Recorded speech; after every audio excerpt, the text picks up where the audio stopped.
Welcome. এই ভিডিওতে আমরা টাইপস অফ DRAM সম্পর্কে আলোচনা করব। এই DRAM-কে আমরা কতগুলো ক্যাটাগরিতে ডিভাইড করতে পারি এবং সেই যে ক্লাসিফিকেশন অফ DRAM এগুলো কতগুলো প্যারামিটারের উপরে ভিত্তি করে করা যেতে পারে। প্রথমত, as per speed or bandwidth অনুযায়ী একে ক্লাসিফাই করা যেতে পারে অ্যাকর্ডিং টু। 2 নাম্বার হচ্ছে অ্যাকর্ডিং টু আমরা প্যাকেজিং স্ট্যান্ডার্ড, সেই অনুযায়ী একে ক্লাসিফাই করতে পারি।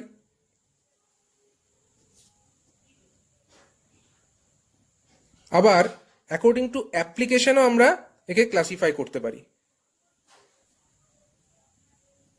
অ্যাপ্লিকেশনসও আমরা একে ক্লাসিফাই করতে পারি। তো প্রথমে আমরা দেখি যে DRAM, সেটাকে প্রথমত আমরা অ্যাসিঙ্ক্রোনাস DRAM এবং সিঙ্ক্রোনাস DRAM এই দুটো ক্যাটাগরিতে ক্লাসিফাই করতে পারি। এটা হচ্ছে according to the clock frequency, আমরা বা ক্লকের যে সিঙ্ক্রোনাইজেশন তার উপরে ভিত্তি করে এই DRAM-কে দুটো ক্যাটাগরিতে ডিভাইড করতে পারি। তো সেই দুটো ক্যাটাগরি কি কি না, একটা হচ্ছে DRAM, একে আমরা দুটো ক্যাটাগরিতে ডিভাইড করতে পারি। একটা হচ্ছে অ্যাসিঙ্ক্রোনাস DRAM এবং আরেকটি ক্যাটাগরি হচ্ছে সিঙ্ক্রোনাস DRAM। এবং এই যে ক্লাসিফিকেশন, এটা হবে আমার মূলত ক্লক ফ্রিকোয়েন্সি বা ক্লক সিঙ্ক্রোনাইজেশনের উপরে ভিত্তি করে, যেটাকে আমরা প্রথম ক্যাটাগরির মধ্যেই ধরতে পারি। স্পিড বা ব্যান্ডউইডথ সেই ক্যাটাগরির মধ্যে আমরা এটাকে ভাবতে পারি। তো DRAM-কে আমরা সিঙ্ক্রোনাস এবং অ্যাসিঙ্ক্রোনাস এবং সিঙ্ক্রোনাস DRAM এই দুটো ক্যাটাগরিতে ভাগ করতে পারি। এবার দেখা যাক, একটা হলো সাপোজ CPU অর্থাৎ সেন্ট্রাল প্রসেসিং ইউনিট, তার সঙ্গে একটা RAM কানেক্টেড আছে, এইভাবে কানেক্টেড আছে। RAM হচ্ছে এক ধরনের মেমোরি এবং CPU হচ্ছে এক ধরনের মেমোরি কন্ট্রোলার, এবং তারা যে বাসের মাধ্যমে কানেক্টেড আছে তাকে আমরা বলছি ইনপুট আউটপুট বাস। এবার এই যে RAM, সেইটা যদি CPU এর ক্লকের সঙ্গে সিঙ্ক্রোনাইজ করা না থাকে, তাহলে CPU কোন এক্স্যাক্ট টাইমে RAM থেকে ডেটা CPU-তে আসবে সেই ব্যাপারে অ্যাওয়্যার থাকবে না। তো এই রকম ক্ষেত্রে, অর্থাৎ যেখানে র্যামটা CPU এর ক্লকের সঙ্গে সিঙ্ক্রোনাইজ করা নেই, সেই ধরনের কেসকে আমরা অ্যাসিঙ্ক্রোনাস DRAM বলবো। সেই কেসের যে র্যাম বা সেই যে র্যাম, তাকে আমরা বলবো asynchronous DRAM। If the RAM is not synchronized with the CPU clock.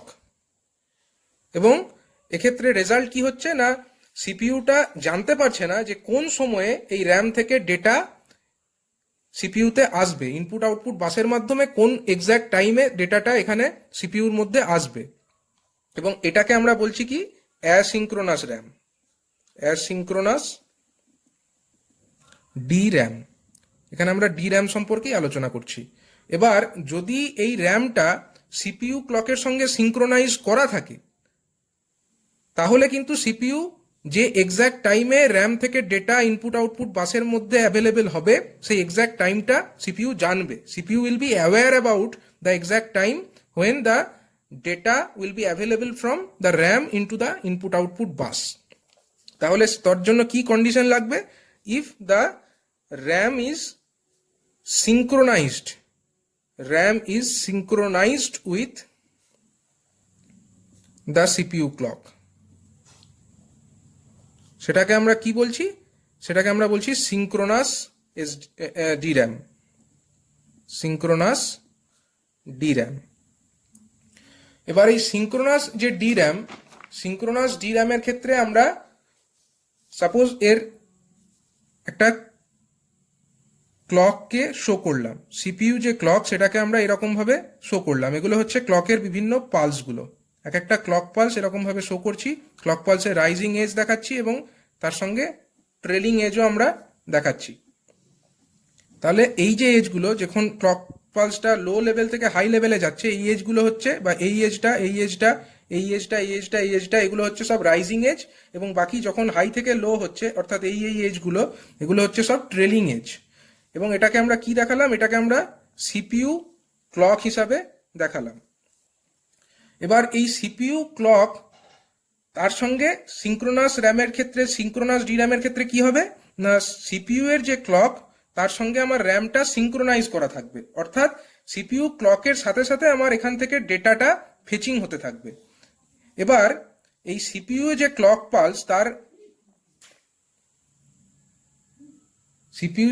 Pulse, তার মধ্যে কোন সময়ে বা কতবার করে ডেটা ফেচ হচ্ছে তার উপরে ভিত্তি করে আমরা এই সিঙ্ক্রোনাস ডির্যাম, অর্থাৎ একে সংক্ষেপে বলা হয় এসডি র্যাম, এই এসডি র্যামকে দুটো ক্যাটাগরিতে ভাগ করতে পারি। সিপিইউ ক্লকের মধ্যে কোন সময়ে ডেটা ফেচিং হচ্ছে তার উপরে ভিত্তি করে। এবার যদি এই ক্লক পালসের মধ্যে যদি একটা ক্লক সাইকেল, এখান থেকে এই পর্যন্ত একটা ক্লক সাইকেল আমরা বলতে পারি, এবার এই একটা ক্লক সাইকেলের মধ্যে কতবার ডেটা ফেচিং হচ্ছে তার উপরে ভিত্তি করে একে আমরা সিঙ্ক্রোনাস ডির্যাম অথবা এসডি র্যামকে দুটো ক্যাটাগরিতে ভাগ করতে পারি। যদি একটা ক্লক সাইকেলের মধ্যে কেবলমাত্র একবারই ডেটা ফেচিং অপারেশনটা হয়, অর্থাৎ এই অপারেশনটাকে আমরা বলছি, সাপোজ এটা হচ্ছে ডেটা ফেচ, এটা হলো data fetching operation.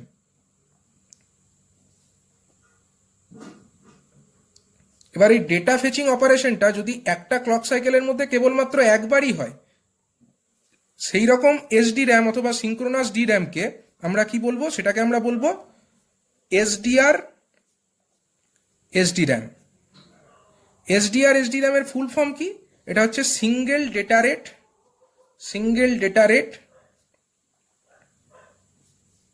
SD RAM, single data rate SD RAM. Single data rate আমরা এটাকে এই কারণেই বলছি, কারণ একটা সিপিইউ এর ক্লক সাইকেলের মধ্যে একবার মাত্র ডেটা ফেচ অপারেশনটা এখানে হচ্ছে। এবার এই ডেটা ফেচিং অপারেশনটাকে আমরা সিঙ্গেল টাইম হচ্ছে বলে আমরা একে এসডিআর এসডি র্যাম বলছি। এবার দেখে নেওয়া যাক এই এসডিআর এসডি র্যামের ক্ষেত্রে কিভাবে এর ক্লক ফ্রিকোয়েন্সি এবং র্যামের ইন্টারনাল ক্লক ফ্রিকোয়েন্সিটা রিলেটেড। সাপোজ এটা হলো আমার মেমোরি কন্ট্রোলার, অর্থাৎ আমরা এটাকে সিপিইউ হিসাবে ভাবতে পারি, এবং মেমোরি কন্ট্রোলারের সঙ্গে আমার ইনপুট আউটপুট যে বাস তার মাধ্যমে কানেক্টেড আছে র্যাম। এবার এই এসডিআর এসডি র্যামের ক্ষেত্রে ইনপুট আউটপুট যে ক্লক ফ্রিকোয়েন্সি, আইও ক্লক ফ্রিকোয়েন্সি হিসাবে আমরা একে বলছি, মানে এইখান দিয়ে যে ডেটা আসছে তার যে ক্লক, সেই ক্লকের frequency, input output clock frequency আমরা সেটাকেই বলছি ইনপুট আউটপুট ক্লক ফ্রিকোয়েন্সি। এটা হয় কত না 100 থেকে 133 মেগাহার্জ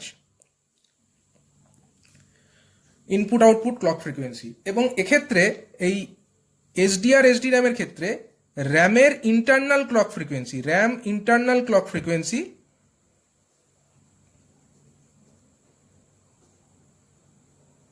এটাও কত হয় না, এটাও এই সেম ইনপুট আউটপুট ক্লক ফ্রিকোয়েন্সির সঙ্গে এটা সেম থাকে, অর্থাৎ এটাও 100 থেকে 133 মেগাহার্জের মধ্যে থাকে। এবং এই যে এসডিআর এসডি র্যাম, এর মধ্যে ম্যাক্সিমাম ব্যান্ডউইথ, সেটা আমরা কিভাবে পেতে পারি, ম্যাক্সিমাম ব্যান্ডউইথ মানে কোন রেটে এই এসডিআর এসডি র্যাম থেকে ডেটা ট্রান্সফার হতে পারে, সেইটা যদি আমাদের নির্ণয় করতে হয়, তাহলে আমাকে এর যে অপারেটিং ফ্রিকোয়েন্সি, মানে ইনপুট আউটপুট বাসের যে ক্লক ফ্রিকোয়েন্সি, অর্থাৎ আমরা সাপোজ 100 মেগাহার্জটাকে কনসিডার করছি, তো 100 মেগাহার্জ যদি এর ক্লক ফ্রিকোয়েন্সি হয়, তাহলে ম্যাক্সিমাম ব্যান্ডউইথ পাওয়ার জন্য আমরা 100, অর্থাৎ ক্লক ফ্রিকোয়েন্সি যেটা পাচ্ছি সেইটাকে গুণ করব কি দিয়ে, সেটাকে আমরা number of bits in the input output bus সেইটা দিয়ে গুণ করব। তো আমরা এখানে 64 বিটের ইনপুট আউটপুট বাস ধরে নিচ্ছি। সাপোজ এখানে ইনপুট আউটপুট বাস উইডথ, ইনপুট আউটপুট যে বাস আমরা ইউজ করেছি ডেটা ট্রান্সফারের জন্য মেমোরি কন্ট্রোলার এবং র্যামের মধ্যে, সেই ইনপুট আউটপুট বাসের বাস উইডথ হচ্ছে আমরা ধরে নিচ্ছি 64 বিট। তাহলে যদি এর অপারেটিং ফ্রিকোয়েন্সি এর যে ইনপুট আউটপুট ক্লক ফ্রিকোয়েন্সি সেটা যদি 100 মেগাহার্জ হয়, তাহলে এই 100 মেগাহার্জ ইন্টু যে ইনপুট আউটপুট বাসের উইডথ সেইটা দিয়ে আমরা গুণ করলাম, ততটা হচ্ছে আমাদের তত মেগাবিট, কারণ মেগাহার্জ আছে, মেগাহার্জ থাকার জন্য এটা হচ্ছে এত megabit per second, megabit per second, এটা হয়ে গেল এর ম্যাক্সিমাম ব্যান্ডউইডথ। তো এখান থেকে যদি আমরা এর মেগাবাইট পার সেকেন্ডে নির্ণয় করতে চাই, আমরা একে 8 দিয়ে ভাগ করব, কারণ 1 বাইট সমান আমরা জানি 8 বিট, সুতরাং 100 ইন্টু 64 ডিভাইডেড বাই 8, এত মেগাবাইট বা এমবি পার সেকেন্ড। তার মানে কত হচ্ছে দেখো, এটা হচ্ছে 800 এমবি পার সেকেন্ড। এটাই হচ্ছে এই এসডিআর এসডি র্যাম অথবা সিঙ্গেল ডেটা রেট এসডি র্যামের ক্ষেত্রে ম্যাক্সিমাম ব্যান্ডউইডথ। এবং এই যে এসডিআর এসডি র্যাম এর ক্ষেত্রে যে অপারেটিং ভোল্টেজটি হলো, অপারেটিং ভোল্টেজের মান হচ্ছে 3.3 ভোল্ট। 3.3 ভোল্ট ভোল্টেজ এখানে অ্যাপ্লাই করতে হবে ফর এসডিআর এসডি র্যাম, এবং এর মাধ্যমে যে ম্যাক্সিমাম ব্যান্ডউইডথ আমরা পেতে পারি সেটা হচ্ছে 800 মেগাবাইট পার সেকেন্ড। তো এই যে এসডিআর এসডি র্যাম, এইটা কি হিসাবে করা হলো না, একটা সিপিইউ ক্লকের যে ক্লক পালসগুলো দেখানো হলো, তার একটা ক্লক সাইকেলে যদি সিঙ্গেল টাইম ডেটা ফেচিং অপারেশনটা হয়, তাহলে আমরা এটাকে বলছি কি এসডিআর এসডি র্যাম। এবার যদি এরকম হয় যে এই সিপিইউ যে ক্লক পালস আমরা দেখালাম তার মধ্যে 2 টাইমস যদি ডেটা ফেচিং অপারেশনটা হয়, তখন তাকে কি বলা হবে? তো এখানে আমরা আরেকবার এরকম একটা সিপিইউ ক্লককে শো করছি।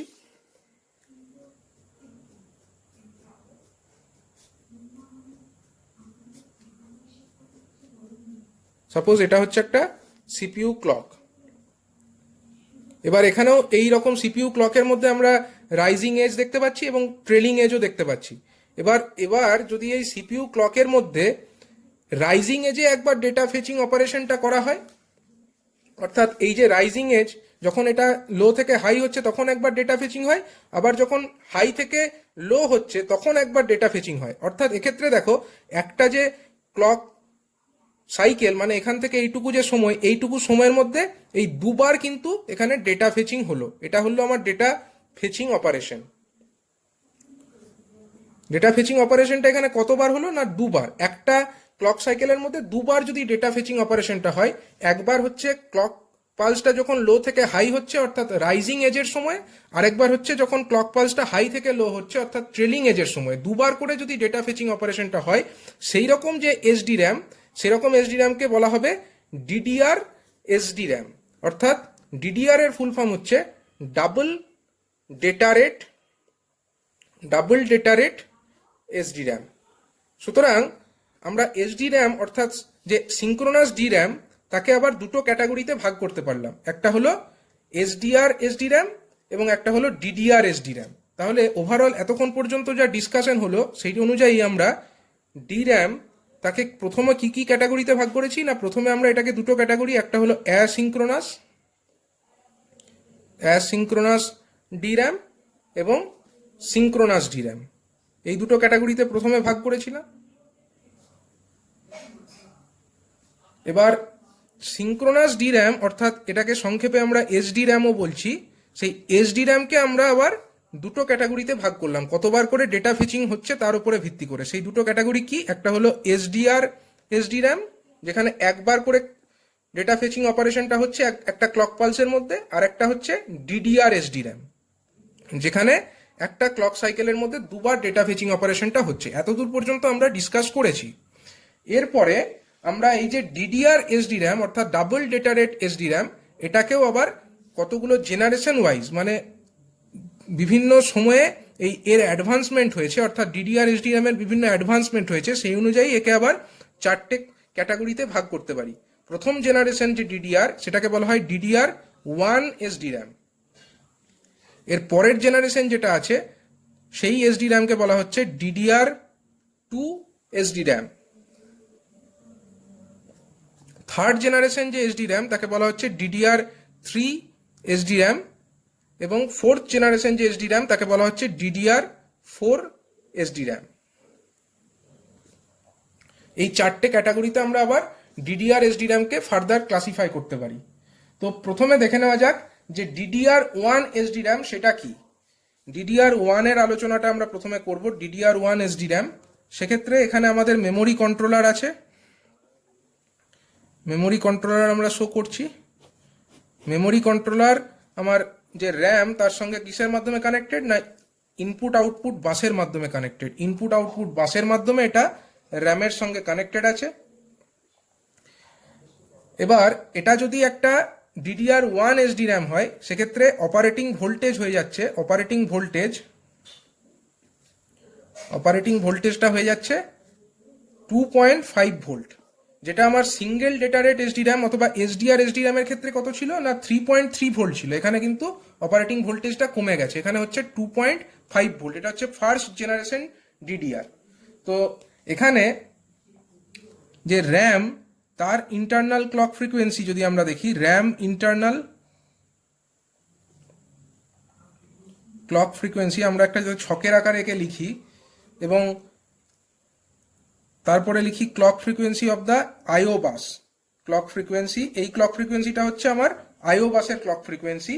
এবং তারপরে যদি আমরা ডেটা রেট লিখি, তাহলে এই ছকটাকে আমরা এইভাবে সাজাতে পারি। দেখো এর যে এই ধরনের যে DDR1 SD র্যামের ক্ষেত্রে আমরা দুটো অপারেটিং ফ্রিকোয়েন্সি পাচ্ছি, একটা হচ্ছে 133 মেগাহার্জ এবং আরেকটা হচ্ছে 200 মেগাহার্জ। যখন র্যামের ইন্টারনাল ক্লক ফ্রিকোয়েন্সি হচ্ছে 133 মেগাহার্জ, সেই সময়ে এর যে ইনপুট আউটপুট বাসের ক্লক ফ্রিকোয়েন্সি সেটাও কিন্তু এই র্যাম ইন্টারনাল ক্লক ফ্রিকোয়েন্সির সঙ্গে সেম হবে এবং এটাও হবে 133 মেগাহার্জ। এবং যখন 200 মেগাহার্জ র্যামের ইন্টারনাল ক্লক ফ্রিকোয়েন্সি, তখন ইনপুট আউটপুট বাসের ক্লক ফ্রিকোয়েন্সিও 200 মেগাহার্জই হবে। এবার যদি আমরা ইনপুট আউটপুট বাসের উইডথকে যদি আমরা ধরে নিই যে 64 বিট, সেক্ষেত্রে আমরা এর ডেটা রেট কিভাবে ক্যালকুলেট করতে পারি সেটা দেখে নাও। তো যদি আমার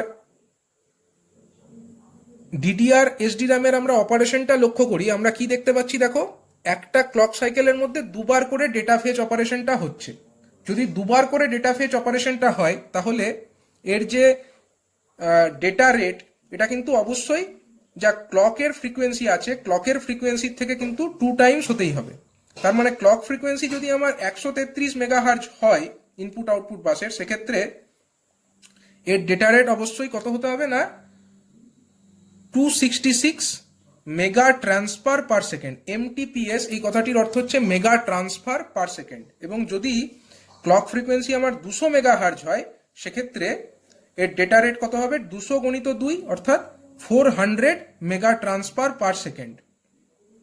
এবার যদি আমরা এটাকে ডেটা রেটটাকে আমরা এর বাইটের হিসাবে লিখতে চাই, তাহলে আমরা কিভাবে এটা ক্যালকুলেট করতে পারি। দেখো আমরা ইনপুট আউটপুট বাসের উইডথ কত ধরে নিচ্ছি, না ইনপুট আউটপুট বাস উইডথ আমরা 64 বিট ধরে নিচ্ছি। যদি 64 বিট আমরা ধরে নিই, তাহলে 266 যে মেগা ট্রান্সফার পার সেকেন্ড, সেখান থেকে আমরা কি নির্ণয় করতে পারি, না 266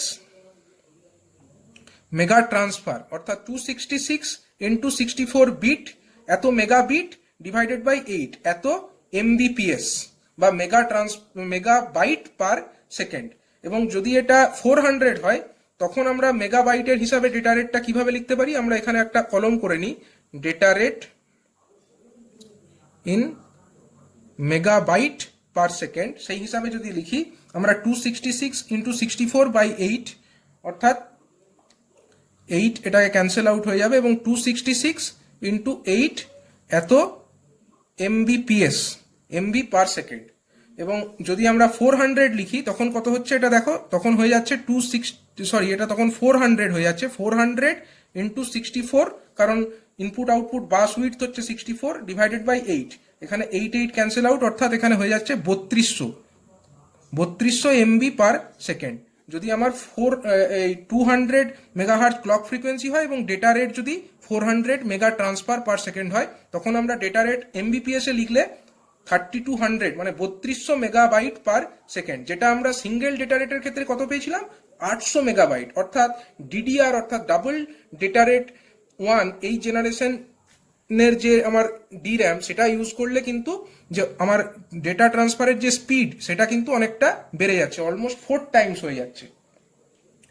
এবং এটাকে আমরা এর মডেল অনুযায়ী যদি লিখতে চাই, তাহলে এর মডেল নেম অনুযায়ী আমরা এটাকে পিসি, এই মডেলটাকে আমরা পিসি 3200 এই হিসাবে লিখতে পারি। এবং এই যে মডেল, এটাকে আমরা পিসি 266x8 অর্থাৎ যদি লিখতে পারি 6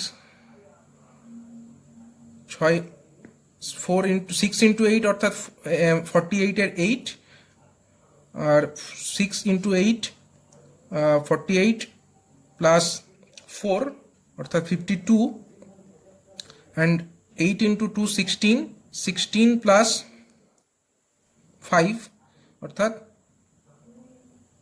2128। পিসির হিসাবে লিখলে এটাকে আমরা এই মডেল অনুযায়ী লিখতে পারি। এর মডেল নেম আমরা এইভাবে লিখতে পারি। এবং যদি আমরা এর ডিডিআর এর হিসাবে লিখি, তাহলে এটাকে আমরা লিখতে পারি ডিডিআর 400। এই মডেলটাকে আমরা ডিডিআর 400 মডেল বলতে পারি।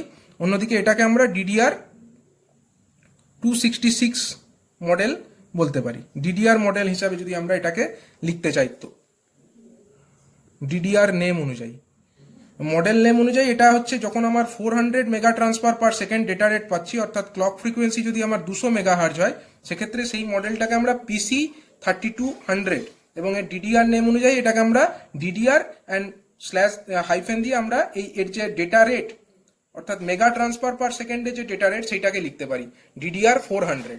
তো এইভাবে আমরা এটাকে এক্সপ্রেস করতে পারি ডিডিআর 1 এর ক্ষেত্রে। একইভাবে যদি আমরা ডিডিআর 2 এর ক্ষেত্রে দেখি, ডিডিআর 2 হচ্ছে এর পরের ভার্সন, যেটা ডিডিআর 2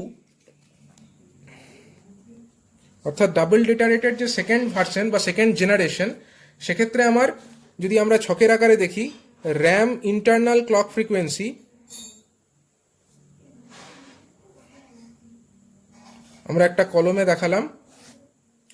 এরপরে আমরা একটা কলমে লিখব input output bus clock frequency. এরপরে আমরা একটা কলমে লিখব ডেটা রেট ইন এমটিপিএস। এমটিপিএস মানে হচ্ছে মেগা ট্রান্সফার পার সেকেন্ডের হিসাবে যদি আমরা ডেটা রেটটা লিখি। তারপরে হচ্ছে data rate in Mbps, data rate in Mbps অর্থাৎ মেগাবাইট পার সেকেন্ড, সেই হিসাবে ডেটা রেট। এবং তারপরে একটা কলমে আমরা লিখব এর মডেল নেম, এবং তারপরে একটা কলমে আমরা লিখব এর ডিডিআর নেম। তো প্রথমে দেখে নেওয়া যাক এই যে ডিডিআর 2, সেক্ষেত্রে কি হচ্ছে। ডিডিআর 2 এর ক্ষেত্রে এরকম একটা মেমোরি কন্ট্রোলার থাকছে। মেমোরি কন্ট্রোলারের সঙ্গে আমার কানেক্টেড থাকছে থ্রু ইনপুট আউটপুট বাস, আইও বাস, কানেক্টেড থাকছে আমার র্যাম। এবং এক্ষেত্রে যে অপারেটিং ভোল্টেজটা হয়ে যাচ্ছে 1.8 ভোল্ট। অপারেটিং ভোল্টেজ কিন্তু এখানে ডিডিআর 1 এর থেকেও কমে গেছে, অর্থাৎ এখানে এটা 1.8 ভোল্ট হয়ে গেছে। এবার এই ক্ষেত্রে আমার এই ডিডিআর 2 এই ধরনের যে মডেল, সেই ক্ষেত্রে আমরা দুটো অপারেটিং ফ্রিকোয়েন্সি পাচ্ছি। একটা হচ্ছে 100 মেগাহার্জ ইন্টারনাল ক্লক ফ্রিকোয়েন্সি, এবং আরেকটা হচ্ছে 200 মেগাহার্জ ইন্টারনাল ক্লক ফ্রিকোয়েন্সি। মানে এটা হচ্ছে similar to the DDR 1 generation. এবং এখানে যে ক্লক ফ্রিকোয়েন্সিটা আমরা পাবো ইনপুট আউটপুট বাসের, সেটা কিন্তু 2 Times the internal clock frequency. DDR 1 এর ক্ষেত্রে কিন্তু ইনপুট আউটপুট বাসের যে ক্লক ফ্রিকোয়েন্সি সেটা র্যামের ইন্টারনাল ক্লক ফ্রিকোয়েন্সির সঙ্গে সেম ছিল। এখানে কিন্তু ইনপুট আউটপুট বাসের যে ক্লক ফ্রিকোয়েন্সি সেটা internal clock frequency of the RAM তার 2 টাইমস হয়ে যাচ্ছে। তাহলে ইনপুট আউটপুট বাসের ক্লক ফ্রিকোয়েন্সি কত হবে? যখন এটা 100 মেগাহার্জ, তখন আইও বাসের যে ইনপুট আউটপুট বাসের যে ক্লক ফ্রিকোয়েন্সি সেটা হয়ে যাচ্ছে 200 মেগাহার্জ। এবং যখন এটা 200 মেগাহার্জ, ইনপুট আউটপুট বাসের ক্ষেত্রে হয়ে যাচ্ছে 400 মেগাহার্জ। এবং ডেটা রেটটা কি হবে? ডেটা রেট তো ডিপেন্ড করে ইনপুট আউটপুট বাস ক্লক ফ্রিকোয়েন্সির ওপরে।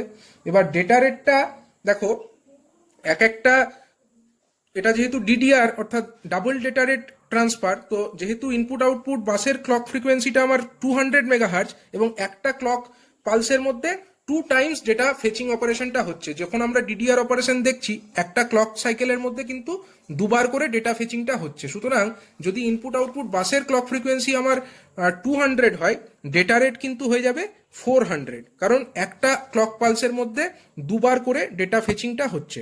তার জন্য এটা হয়ে যাচ্ছে 400 MTPS অর্থাৎ মেগা ট্রান্সফার পার সেকেন্ড। এবং যখন এটা 400 মেগাহার্জ তখন এটা হয়ে যাচ্ছে কত না 800 MTPS। এবং ডেটা রেটটাকে যদি আমরা MBPS অর্থাৎ মেগাবাইট পার সেকেন্ডের হিসাবে লিখতে চাই, তাহলে আমরা কি করব, এক্ষেত্রে আমরা ইনপুট আউটপুট বাসের বাস উইডথ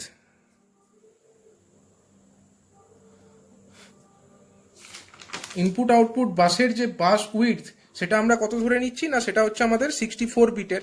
সেটা যদি ধরে নিই তাহলে যখন এটা 400 মেগা ট্রান্সফার হচ্ছে, তার মানে 400 ইন্টু 64 এত mega bits per second, mega bits per second.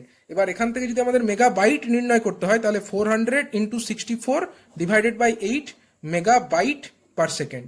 তাহলে 8 ক্যান্সেল আউট এবং এটা হয়ে যাচ্ছে 3200 MBPS, অর্থাৎ এখানে হয়ে যাচ্ছে 3200 MBPS। সিমিলারলি যখন এটা 800 হয়ে যাচ্ছে, 800 হলে এটা 2 টাইমস হয়ে যাবে, অর্থাৎ তখন এটা হয়ে যাবে 6400, সরি এখানে মেগাবাইট, 6400 MBPS, এটা হয়ে যাচ্ছে 6400 MBPS। আগেরটা ছিল 3200 মেগাবাইট পার সেকেন্ড। এবং মডেল নেম, এটা হচ্ছে মডেল অর্থাৎ যে DDR2 যে র্যাম তার যে মডেলটা আছে তার গায়ে যেটা লেখা থাকবে সেটা কত না, এর ক্ষেত্রে লেখা থাকবে এটা PC2 এবং তারপরে এই যে MBPS এর স্পিডটা, MBPS এ কত ম্যাক্সিমাম স্পিড না 3200, সেই জন্য PC2 3200। এবং যদি 6400 megabyte per second maximum speed হয় তাহলে তার মডেল নেম হয়ে যাবে PC2 হাইফেন দিয়ে এর যে ম্যাক্সিমাম ডেটা ট্রান্সফার রেট অর্থাৎ 6400। এবং ডিডিআর নেম যদি আমরা দেখি, এর ডিডিআর নেমের ক্ষেত্রে লেখা থাকবে DDR2 তারপরে হাইফেন দিয়ে এর যে মেগা ট্রান্সফার পার সেকেন্ডে যে ম্যাক্সিমাম রেট সেটা কত না 400, DDR2 400।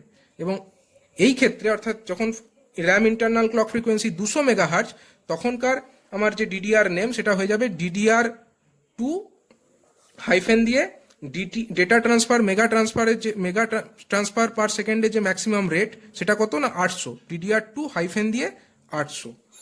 এইভাবে আমরা এটাকে একটা DDR2 এর অপারেশনকে বোঝাতে পারি। এরপরে আসছে যে জেনারেশনটা সেটা হচ্ছে DDR3 যে জেনারেশন অফ DRAM, তার ক্ষেত্রে আমরা যদি এর অপারেশনটা লক্ষ্য করি, এখানেও থাকবে মেমোরি কন্ট্রোলার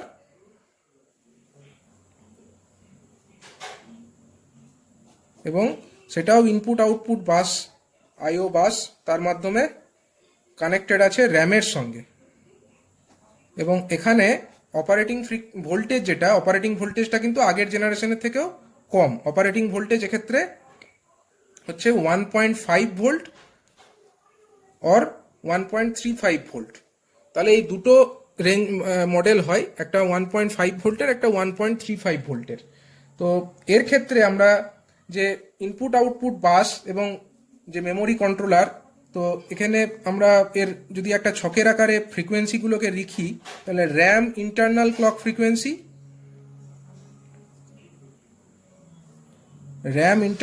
ফ্রিকোয়েন্সি আমরা লিখতে পারি একটা কলমে, তারপরে একটা কলমে আমরা লিখতে পারি input output bus clock frequency,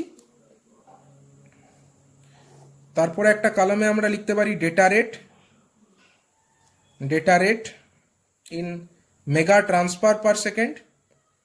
next আমরা আরেকটি কলমে লিখতে পারি data rate in MBPS mega bytes per second. Next একটা কলমে আমরা লিখতে পারি মডেল নেম এবং ফার্দার একটা কলমে আমরা লিখতে পারি DDR নেম। তো এক্ষেত্রে এর যে র্যামের যে ইন্টারনাল ক্লক ফ্রিকোয়েন্সি এটা হচ্ছে দু রকমের হয়, একটা হচ্ছে 100 মেগাহার্জের হয় এবং একটা হয় 266.6 মেগাহার্জের। তো যদি এই মডেলটা 100 মেগাহার্জের হয়, সেক্ষেত্রে এর যে ইনপুট আউটপুট বাসের ক্লক ফ্রিকোয়েন্সি, এই ধরনের যে DDR3 মডেল, সেখানে কিন্তু ইনপুট আউটপুট বাসের ক্লক ফ্রিকোয়েন্সি যেটা, সেটা হয়ে যাবে 4 Times the internal clock frequency of the RAM. Internal clock frequency of the RAM যেটা আমরা পেয়েছি সেটা কত, 100 মেগাহার্জ, আর এক্ষেত্রে ইনপুট আউটপুট বাসের ক্লক ফ্রিকোয়েন্সি কিন্তু 4 টাইমস হয়ে যাবে। যদি ইনপুট আউটপুট বাসের ক্লক ফ্রিকোয়েন্সি 4 টাইমস, তাহলে আমরা কত পাবো, এর ফ্রিকোয়েন্সিটা 400 মেগাহার্জ পাবো, এবং এর ক্ষেত্রে কত পাবো, 266.6 ইন্টু 4 টাইমস, অর্থাৎ 1066.6 এত মেগাহার্জ আমরা পেয়ে যাচ্ছি ইনপুট আউটপুট বাসের ক্লক ফ্রিকোয়েন্সি। তো ডিপেন্ডিং অন দ্যাট ডেটা রেটটা নির্ভর করছে। ডেটা রেট কিসের ওপরে নির্ভর করে, ইনপুট আউটপুট বাসের ক্লক ফ্রিকোয়েন্সির ওপরে নির্ভর করে, এবং এক একটা ক্লক সাইকেলের মধ্যে দুবার করে ডেটা ফেচিং হয়। তো যখন এটা 400 মেগাহার্জ হচ্ছে, তখন ডেটা রেট কত হবে না, 800 MTPS বা 800 মেগা ট্রান্সফার পার সেকেন্ড, এবং যখন এটা 166.6 হবে, তখন ডেটা রেট কত হবে ইন MTPS যদি আমরা লিখি, তাহলে এটাও হচ্ছে 2 টাইমস হবে, কারণ এক একটা ক্লক সাইকেলের মধ্যে দুবার করে হচ্ছে। তার মানে একে যদি আমরা 2 দিয়ে গুণ করি, আমরা পাচ্ছি 2133.33 মেগা ট্রান্সফার পার সেকেন্ড। তো সেখান থেকে আমরা যদি ডেটা রেট নির্ণয় করতে চাই, ডেটা রেট যেটা আমরা পাবো MBPS, আমরা ইনপুট আউটপুট বাসের উইডথ কত ধরে নিয়েছি না, ইনপুট আউটপুট বাসের উইডথ আমরা এখানেও 64 বিট ধরে নেব। তো এই পদ্ধতিতে যখন এটা 800 হচ্ছে, 800 মেগা ট্রান্সফার, তখন আমরা ডেটা রেট কত পেয়ে যাব, 800 মাল্টিপ্লাইড বাই হচ্ছে 64 divided by 8 megabyte per second. তো 800 মাল্টিপ্লাইড বাই 64 ডিভাইডেড বাই 8, এই করে আমরা পেয়ে যাচ্ছি 6400, অর্থাৎ 6400 MBPS। এবং যদি আমরা 2133.33 MTPS এটাকে ধরি, তখন আমরা কি করব না, 2133.33 ইন্টু 64 ডিভাইডেড বাই 8 এত MBPS পাবো, MBPS, এবং সেটা আমাদের কত হচ্ছে, সেটা হয়ে যাচ্ছে 17000 MBPS, অলমোস্ট 17000 MBPS এত আমরা পাচ্ছি। তো মডেল নেম আমরা কিভাবে লিখি না, মডেল নেমের ক্ষেত্রে আমরা যেহেতু এটা 3rd জেনারেশন, তার জন্য PC3 লিখবো, PC3 হাইফেন দিয়ে আমরা লিখে ফেলবো এই যে maximum data rate in MBPS কত হচ্ছে না 6400, এবং এটার ক্ষেত্রে আমরা লিখবো PC3 হাইফেন দিয়ে maximum data rate in MBPS কত হচ্ছে 17000। এবং DDR নেম যদি আমরা লিখতে চাই, তো এর ক্ষেত্রে আমরা DDR নেম লিখবো DDR3 হাইফেন দিয়ে এর MTPS এর যে স্পিডটা অর্থাৎ 800, আর এর ক্ষেত্রে আমরা লিখবো DDR3 দিয়ে হাইফেন দিয়ে যে MTPS এর স্পিড অর্থাৎ 2133.33।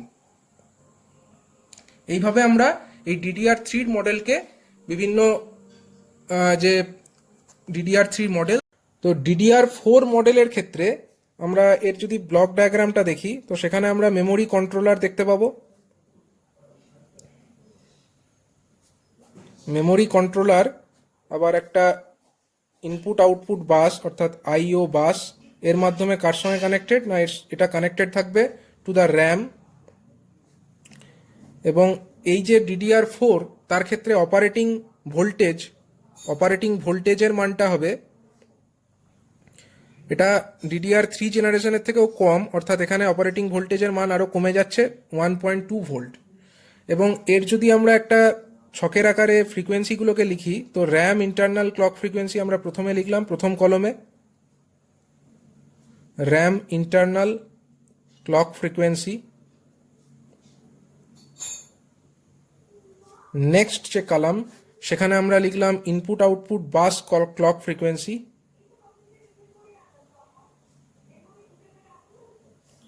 নেক্সট কলামে আমরা লিখলাম data rate in MTPS mega transfer per second. Next কলামে আমরা লিখলাম data rate in megabyte per second MBPS। তারপরের কলামে আমরা লিখলাম এর মডেল নেম, অ্যান্ড ফাইনাল যে কলাম, সেখানে আমরা লিখলাম এর DDR নেম। তো এইরকমভাবে আমরা একটা ছক বানিয়ে ফেললাম। এবার আমরা দেখে নেব এই DDR4 এর ক্ষেত্রে যে র্যাম ইন্টারনাল ক্লক ফ্রিকোয়েন্সি, এটা দুটো হতে পারে, একটা হয় 200 মেগাহার্জ এবং আরেকটি হচ্ছে 400 মেগাহার্জের। যদি আমরা 200 মেগাহার্জের ইউজ করি ইন্টারনাল ক্লক ফ্রিকোয়েন্সি, তো এখানে ইনপুট আউটপুট বাসের যে ক্লক ফ্রিকোয়েন্সি সেটা হচ্ছে 4 Times the RAM internal clock frequency. যদি 4 টাইমস হয় তাহলে ইনপুট আউটপুট বাসের ক্লক ফ্রিকোয়েন্সি কত হবে? 200 ইন্টু 4 মানে 800 মেগাহার্জ। অন্যদিকে যখন 400 মেগাহার্জ হচ্ছে RAM internal clock frequency, input output বাসের ক্লক ফ্রিকোয়েন্সি হচ্ছে 400 ইন্টু 4 মানে 1600 মেগাহার্জ। এবার যদি আমরা এর ডেটা রেট ইন এমটিপিএস দেখি, তো আমরা জানি এটা হচ্ছে ডাবল ডেটা রেট। তো ডাবল ডেটা রেটের ক্ষেত্রে কি হয় না, একটা ক্লক সাইকেলের মধ্যে দুবার করে ডেটা ফেচ হয়। তাহলে যদি এর ফ্রিকোয়েন্সি 800 মেগাহার্জ হয়, ইনপুট আউটপুট বাসের ক্লক ফ্রিকোয়েন্সি যদি 800 মেগাহার্জ হয়, সেক্ষেত্রে ডেটা রেট এমটিপিএস এর ক্ষেত্রে কত হবে? এমটিপিএস এ এটা ইন্টু 2 হবে, 800 ইন্টু 2 অর্থাৎ 1600 মেগা ট্রান্সফার পার সেকেন্ড। এবং যখন এটা 1600 মেগাহার্জ হচ্ছে ইনপুট আউটপুট বাসের ক্লক ফ্রিকোয়েন্সি, তখন ডেটা রেট হয়ে যাচ্ছে 1600 ইন্টু 2 মানে 3200 এমটিপিএস। এবার যদি আমরা এর ডেটা রেট ইন এমবিপিএস বার করতে চাই, তো আমাদেরকে তখন এর যে ইনপুট আউটপুট বাসের উইডথ সেটা দেখতে হবে। ইনপুট আউটপুট বাস উইডথ হচ্ছে আমার কত না 64 বিটস। যদি 64 বিটস এর উইডথ হয়, তখন 1600 এমবিপিএস এর ক্ষেত্রে ডেটা রেট কত হবে? ডেটা রেট ইন এমবিপিএস যদি আমরা দেখতে চাই, এমবিপিএস এটা হবে 1600 ইন্টু 64 বিটস, মেগাবাইটস হয়ে গেল। এত মেগাবাইটস পার সেকেন্ড, সরি এত মেগাবিটস পার সেকেন্ড। 64 ইন্টু 1600 এত, আমরা যদি এখানে লিখি 1600 ইন্টু 64 মেগাবিটস পার সেকেন্ড, এটা আমরা লিখতে পারি। এবার যদি আমরা এটাকে মেগাবাইটে করতে চাই, তো 1600 ইন্টু 64 ডিভাইডেড বাই 8 করতে হবে, এত এমবিপিএস অর্থাৎ মেগাবাইটস পার সেকেন্ড। তো কত হচ্ছে এটা? এটা হয়ে যাচ্ছে আমাদের 12800 এমবিপিএস। তো এখানে আমরা লিখবো কত? 12800 এমবিপিএস। অন্যদিকে যখন আমার ডেটা রেট ইন এমটিপিএস অর্থাৎ মেগা ট্রান্সফার পার সেকেন্ড 3200 হয়ে যাচ্ছে, তখন ডেটা রেট কত হয়ে যাবে না, তখন এটা 3200 ইন্টু 64 হবে। 3200 ইন্টু 64 এমবি মেগাবিটস পার সেকেন্ড, এবং সেটাকে যদি আমরা মেগাবাইটে করতে চাই, 3200 ইন্টু 64 ডিভাইডেড বাই 8 এমবিপিএস, অর্থাৎ এটা হয়ে যাচ্ছে 25600 এমবিপিএস। তো সেটাকে আমরা এখানে লিখলাম 25600 এমবিপিএস। এবং মডেল নেম আমরা কিভাবে লিখি না, মডেল নেমের ক্ষেত্রে আমাদেরকে, যেহেতু এটা 4th জেনারেশন, তো আমরা এখানে প্রথমে লিখবো PC4 দিয়ে হাইফেন দেবো। হাইফেন দিয়ে আমরা লিখবো যে ডেটা রেট ইন এমবিপিএস যেটা আমরা ম্যাক্সিমাম পাচ্ছি। এমবিপিএস এ কত ম্যাক্সিমাম পাচ্ছি দেখো? 12800। তাই PC4 হাইফেন দিয়ে আমরা লিখে ফেলবো 12800। এবং এর যে মডেল নেম সেটা কত হবে? এর মডেল নেম হবে, যেহেতু এটা 4th জেনারেশন, তার জন্য PC4 হাইফেন দিয়ে maximum data rate in Mbps অর্থাৎ 25600। অর্থাৎ মডেল নেম থেকেই কিন্তু আমরা এর ডেটা রেট ইন এমবিপিএস যেটা maximum data rate in Mbps সেই সম্পর্কে একটা আইডিয়া পেয়ে যাব। আর ডিডিআর নেম আমরা কিভাবে লিখি না, প্রথমে আমরা DDR4 লিখবো। DDR4 যেহেতু এটা 4th জেনারেশন, DDR4 হাইফেন দেবো এবং তারপরে আমরা লিখবো এমটিপিএস, ম্যাক্সিমাম ডেটা রেট ইন এমটিপিএস কত আছে না 1600। DDR4 হাইফেন দিয়ে আমরা লিখবো 1600, এবং এই সেকেন্ডটির ক্ষেত্রে আমরা কত লিখবো না, DDR4 হাইফেন দিয়ে আমরা লিখবো 3200। তো এইভাবে আমাদের টোটাল যে discussion about the DDR1, DDR2, DDR3 এবং DDR4, এই টোটাল ডিসকাশনটা এখানে কমপ্লিটেড হলো। তো এইভাবে আমরা আমাদের যে ডিডিআর বিভিন্ন ডিডিআর মডেল সম্পর্কে আলোচনা তো করলাম, এবং আমাদের যে টোটাল ডিসকাশন মানে according to the speed or according to the bandwidth যে আমরা ডিসকাশনটা করেছিলাম, প্রথম যে আমাদের classification according to the speed or bandwidth, সেই ডিসকাশনটা আমাদের কমপ্লিট হলো। তো আমরা আরেকবার এটা দেখে নেব। প্রথমে আমরা কি করলাম না, প্রথমে আমরা ডির্যামকে দুটো ক্যাটাগরি, অ্যাসিঙ্ক্রোনাস ডির্যাম এবং সিঙ্ক্রোনাস ডির্যাম, এবং এই সিঙ্ক্রোনাস ডির্যাম অথবা এসডির্যামকে দুটো ক্যাটাগরি, এসডির্যাম অর্থাৎ সিঙ্গেল ডেটা রেট এসডির্যাম এবং ডাবল ডেটা রেট এসডির্যাম দুটো ক্যাটাগরিতে ভাগ করেছি। এবং ডিডিআর এসডির্যাম বা ডাবল ডেটা রেট এসডির্যামের আবার 4টে ক্যাটাগরি, অর্থাৎ DDR1, DDR2, DDR3 এবং DDR4, এই আলোচনা আমরা এখানে টোটাল কমপ্লিট করলাম। এরপরে যেটা হবে সেটা হচ্ছে আমাদের সেকেন্ড পার্ট, অর্থাৎ according to the packaging standard আমরা কিভাবে ডির্যামকে ক্লাসিফাই করতে পারি, তো সেইটা আমরা এখানে আলোচনা করব অ্যাকর্ডিং টু প্যাকেজিং স্ট্যান্ডার্ডস। তো আমরা এখানে দেখে নেব 2 number according to packaging.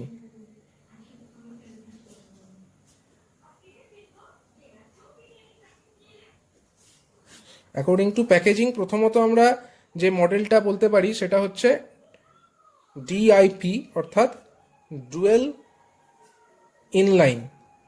Inline packaging. এইভাবে আমরা একটা ডির্যামকে প্যাকেজিং করতে পারি।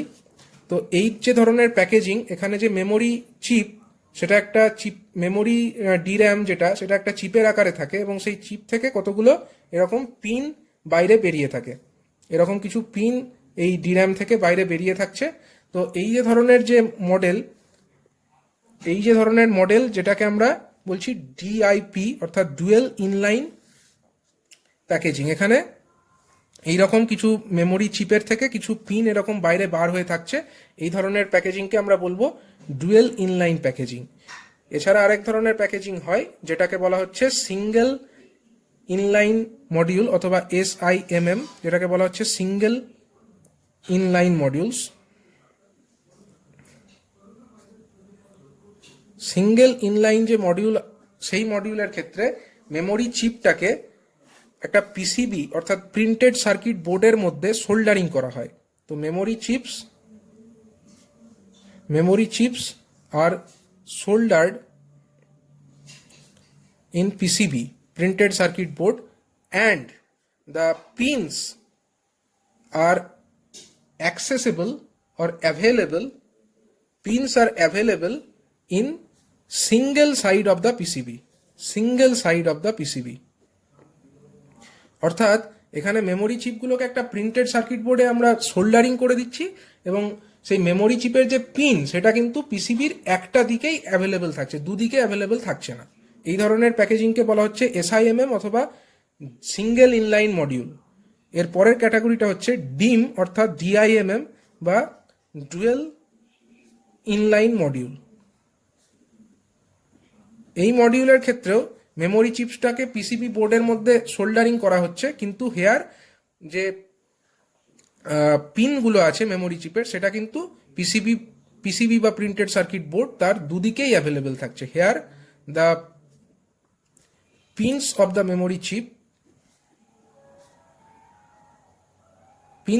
memory chip are available on both sides of the PCB. তো এইভাবে আমরা অ্যাকর্ডিং টু প্যাকেজিং কতগুলো ক্যাটাগরিতে আমরা ডিভাইড করে ফেললাম ডির্যামকে। এরপরে ফার্দার যে ডিসকাশন আমরা করব সেটা হচ্ছে classification based on application, according to application যদি আমরা দেখি, এই যে ডির্যাম কিন্তু ভেরিয়াস অ্যাপ্লিকেশনে ইউজ করা হয়। মানে এটা আমাদের যে ইলেকট্রনিক ডিভাইস আমরা ইউজ করি, যেরকম পার্সোনাল কম্পিউটার অথবা ডেস্কটপ, সেখানে আমরা ডির্যাম ইউজ করি। আবার যে মোবাইল, সেখানেও আমরা ডির্যামের ব্যবহার করি। এবং আবার যে গ্রাফিক্স DDR বা মাল্টিমিডিয়া অ্যাপ্লিকেশনের জন্য যে DDR, সেখানেও আমরা এই ডির্যামের ব্যবহার করে থাকি। তো বিভিন্ন অ্যাপ্লিকেশনে যে আমরা বিভিন্ন রকমের DDR ইউজ করছি, সেই অনুযায়ী এই যে ডির্যাম বা ডাইনামিক র্যাম, তাকে কতগুলো ক্যাটাগরি ওয়াইজ আমরা ডিভাইড করতে পারি। যেরকম আমাদের যে ফর পার্সোনাল কম্পিউটার্স অর ডেস্কটপস, সেখানে আমরা যে ডির্যাম ইউজ করছি, সেই ডির্যামটা হচ্ছে মেনলি এই DIMM অথবা ডুয়েল ইনলাইন মডিউলটা আমরা সেখানে ইউজ করছি। এবং সেখানে আমরা সাধারণত DDR1 এই ধরনের মাদারবোর্ড হতে পারে। পার্সোনাল কম্পিউটার বা ডেস্কটপের যে মাদারবোর্ড, সেখানে এই DDR1 ইউজ করা হতে পারে, একদম প্রথম জেনারেশনের যে মাদারবোর্ড, সেখানে এই DDR1 ইউজ করা হতো। তারপরের আপডেটেড ভার্সনের DDR2, নেক্সট DDR3 এবং তারপরেও আপডেটেড ভার্সনের DDR4, এইভাবে জেনারেশন ওয়াইজ কিন্তু পার্সোনাল কম্পিউটারের যে মাদারবোর্ড সেখানে বিভিন্ন ধরনের ডিডিআর ইউজ করা হচ্ছে। এই যে বিভিন্ন ডিডিআর এগুলো হচ্ছে অ্যাকোমোডেটেড ইন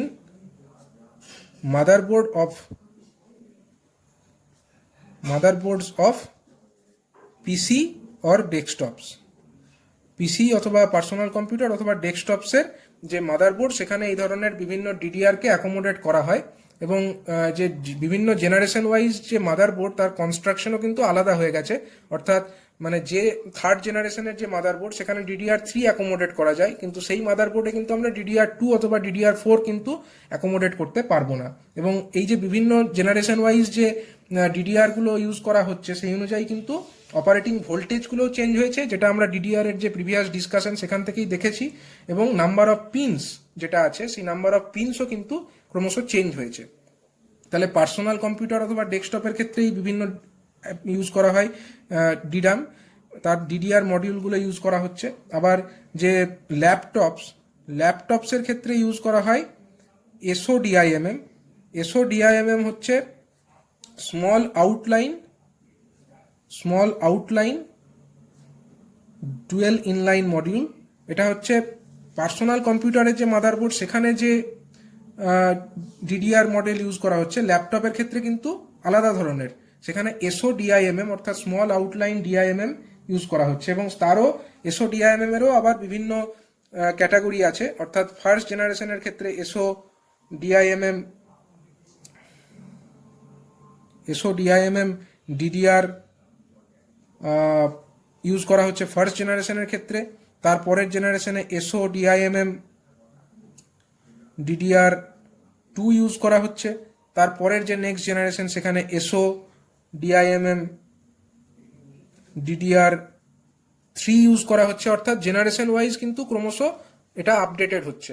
তো আমরা পার্সোনাল কম্পিউটার তার ক্ষেত্রে দেখলাম, আবার ল্যাপটপের ক্ষেত্রে কিন্তু দু ধরনের অ্যাপ্লিকেশনে কিন্তু আলাদা আলাদা ধরনের মডেল ইউজ হচ্ছে। অন্যদিকে অনেক লো পাওয়ার ডিভাইস যেরকম মোবাইল, এই ধরনের যে লো পাওয়ার ডিভাইসের ক্ষেত্রে আমাদেরকে ইউজ করতে হবে হচ্ছে এমডিডিআর অথবা LPDDR। এগুলো ইউজ হচ্ছে for mobiles or low power devices. তো এই যে এমডিডিআর এর ফুল ফর্ম হচ্ছে মোবাইল ডিডিআর, আর LPDDR এর ফুল ফর্ম হচ্ছে লো পাওয়ার ডিডিআর। এবার বিভিন্ন যে জেনারেশন সেই জেনারেশন ওয়াইজ এরও ক্যাটাগরি চেঞ্জ হতে থেকেছে।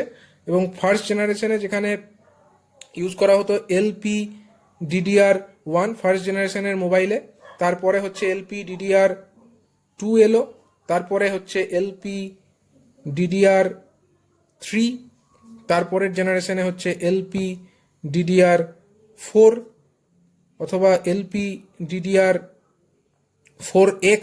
এখন লেটেস্ট যে মোবাইল সেখানে LPDDR4X এই ধরনের ডিডিআর ইউজ করা হচ্ছে।